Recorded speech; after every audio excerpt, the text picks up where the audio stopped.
తెలంగాణ రాష్ట్ర రాజకీయాలే కాదు, బీజేపీ పార్టీలో రాజకీయాలు కూడా కొత్త సమీకరణాలు చేస్తుంది.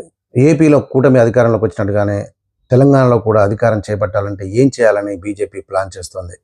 తెలంగాణలో అధికారంలో ఉన్న కాంగ్రెస్ ఆ అధికారాన్ని అలాగే ఉండాలంటే ఏం చేయాలని రేవంత్ రెడ్డి వ్యూహం పన్నుతున్నాడు. అలాగే అధికారం కోల్పోయిన కేసీఆర్ మళ్ళీ అధికారంలోకి రావాలంటే ఏం చేయాలని వాళ్ళ ప్లేస్లో వాళ్ళు వ్యూహం పన్నుతున్నారు.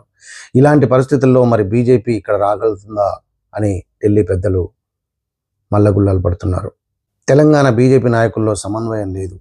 ఇటు నాయకులకు, అటు కార్యకర్తలకు, ఇటు ప్రజలకు, అటు నాయకులకు ఎవరికి మధ్యలో సరిగా పొందడం లేదు. కాబట్టి అలాంటి వారందరినీ కలుపుకపోయే గుణం ఉన్నటువంటి, కలుపుకపోయే చరిష్మా ఉన్నటువంటి నాయకుడిని మనం అధ్యక్షునిగా తీసుకురావాలని చెప్పేసి ఢిల్లీలోని బీజేపీ పెద్దలు మల్లగుల్లాలు పడుతున్నారు.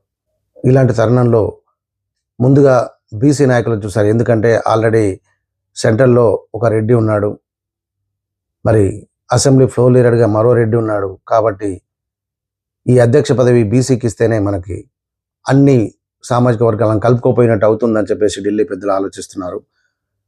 ఈ నేపథ్యంలో బీసీ నాయకుడు అనగానే మనకు ముందుగా బీజేపీలో ఉన్న లీడర్ వచ్చేసి ఈటెల రాజేందర్ పేరే. కామన్గా అది అందరికీ తెలుసు. సో మరి ఈటెల రాజేందర్ గారిని బీజేపీ అధ్యక్షుడిగా చేయడానికి సమాయత్తమవుతున్నారు ఢిల్లీ పెద్దలు. ఇదే కాకుండా మరో 2-3 పేర్లు కూడా వినిపిస్తున్నట్టుగా తెలుస్తుంది. ఏదేమైనా బీజేపీ తెలంగాణలో పుంజుకోవడానికి ఆపరేషన్ స్టార్ట్ చేయబోతుంది. మరి అది ఏంటి అనేది త్వరలో తెలుస్తుంది అంటున్నారు.